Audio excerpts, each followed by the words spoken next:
రాష్ట్రంలో ఎన్డీఏ కూటమి ప్రభుత్వం 2 ఏళ్లు పూర్తి చేసుకున్న సందర్భంగా ఎమ్మిగనూరులో విజయోత్సవ సభ ఘనంగా నిర్వహించారు. ఎమ్మెల్యే డాక్టర్ బివి జయనాగేశ్వరరెడ్డి ఆధ్వర్యంలో తెలుగుదేశం పార్టీ కార్యాలయం నుంచి భారీ మోటార్ బైక్ ర్యాలీ నిర్వహించారు. పట్టణంలోని ప్రధాన కూడళ్ల మీదుగా ర్యాలీ కొనసాగి కొన్ని కళ్యాణ మండపానికి చేరుకుంది. అనంతరం 3 పార్టీల జెండాలను ఆవిష్కరించి ఎన్టీఆర్ విగ్రహానికి నివాళులు అర్పించారు. సభలో జిల్లా టీడీపీ అధ్యక్షురాలు గుడిసె కృష్ణమ్మ, బీజేపీ నాయకులు, జనసేన ప్రతినిధులు పాల్గొన్నారు. కూటమి ప్రభుత్వం అమలు చేస్తున్న సంక్షేమ పథకాలు ప్రజలకు ప్రయోజనం చేకూరుస్తున్నాయని నాయకులు తెలిపారు.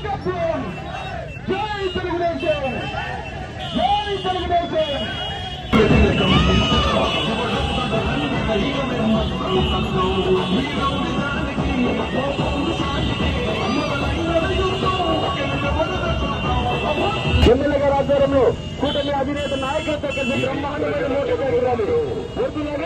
బాగా అందిస్తున్నారు. జై తెలుగుదేశం, జై బీజేపీ.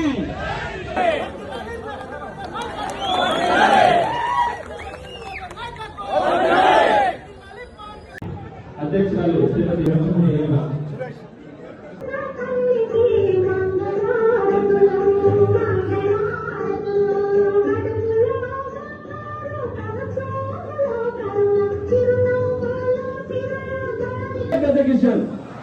ధన్యవాదాలన్నా. మీ అందరికి వచ్చినప్పుడు మీటింగ్ అయిపోయిన తర్వాత సపరేట్ గా ఇరిగేషన్ పైన మళ్ళీ అధికారులతోన, ఎమ్మెల్యేలతోన, ఇన్ఛార్జీలతోన అందరితోన రివ్యూ మీటింగ్ కూడా జరపడం జరిగింది. నిజంగా చాలా యంగ్ అండ్ డైనమిక్ లీడర్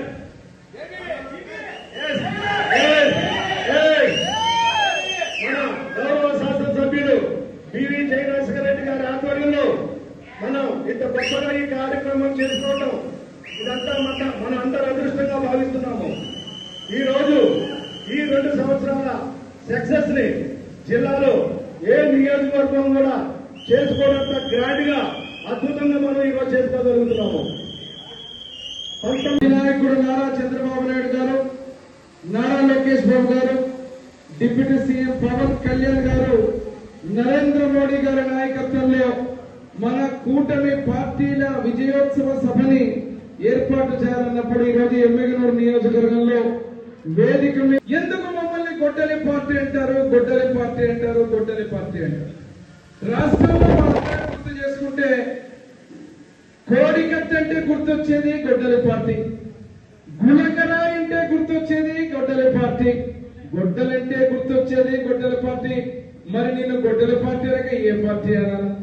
మరి ఈరోజు గొడ్డల పార్టీ మాట్లాడుతూ వెన్నుపోటు గురించి మాట్లాడతాం.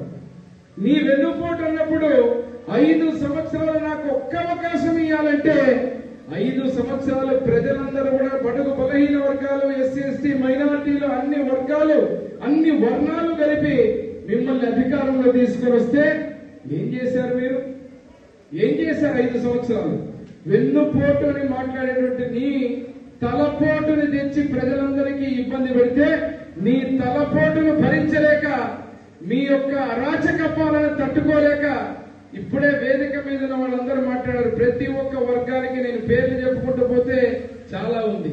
ఆ వెన్నుపోటు కూడా 3 ముక్కల్లో చెబుతాను ఇప్పుడు మళ్ళీ ఏం చేశారు వీళ్ళు అనేది.